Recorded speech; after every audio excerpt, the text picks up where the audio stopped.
السلام علیکم ورحمۃ اللہ وبرکاتہ۔ دوستو، کیا حال چال ہیں؟ امید کرتا ہوں اللہ تبارک و تعالی سے کہ سب دوست خیریت اور عافیت کے ساتھ ہوں گے۔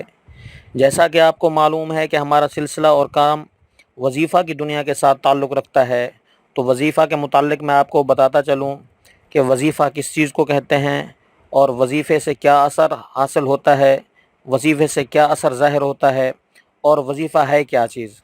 وظیفہ سنت نبوی اور آپ صلی اللہ علیہ وسلم کے بتائے ہوئے احکامات کو مخصوص وقت کے اندر مخصوص اعداد کے ساتھ پڑھنے کا نام وظیفہ ہے۔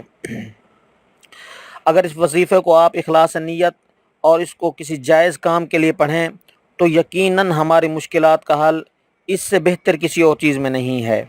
وظیفہ کے اندر پڑھی جانے والی آیات چونکہ قرآنی ہوتی ہیں، تو آپ جتنی توجہ اور دل جمی اور اخلاص کے ساتھ اس کو پڑھیں گے تو اس کا اثر اتنا ہی جلدی اور زیادہ ہوگا۔ تو چلتے ہیں آج کے اس وظیفہ کی طرف، جو بڑی محنت اور جد و جہد کے ساتھ ڈھونڈ کر میں آپ کی خدمت میں پیش کرنے والا ہوں۔ میں یہ بات بڑے چیلنج کے ساتھ کہتا ہوں کہ اگر آپ اس وظیفہ کو پوری توجہ سے پڑھیں تو آپ جس پریشانی کا شکار ہیں، خواہ وہ پریشانی گھریلو ہو، پریشانی کاروبار کی ہو، یا معاشرت کے متعلق کوئی بھی پریشانی ہو، الغرض آپ اس وظیفہ کو ہر جائز اور نام میں پڑھ کر کامیابی حاصل کر سکتے ہیں۔ تو وہ وظیفہ کیا ہے؟ بالکل مختصر وظیفہ ہے، تھوڑے ہی وقت کے اندر آپ اس کو پڑھ سکتے ہیں۔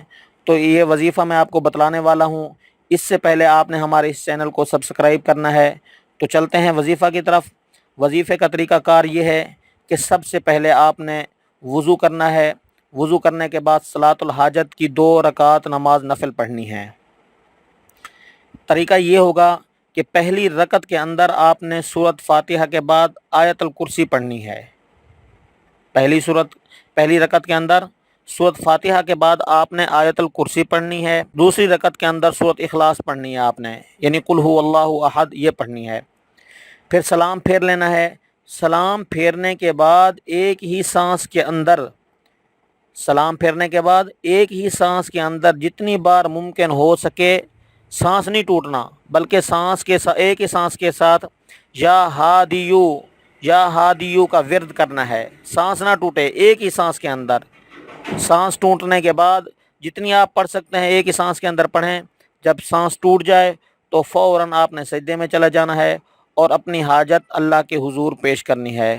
تو انشاءاللہ العزیز اگر آپ اس وظیفہ پر عمل کریں گے تو آپ کی حاجت جتنی بھی مشکل سے مشکل ہوگی یہ ضرور حل ہو جائے گی۔ آپ نے اول اور آخر اس وظیفہ سے شروع اور آخر کے اندر 7 مرتبہ درود ابراہیمی بھی پڑھنا ہے۔ والسلام علیکم ورحمۃ اللہ وبرکاتہ۔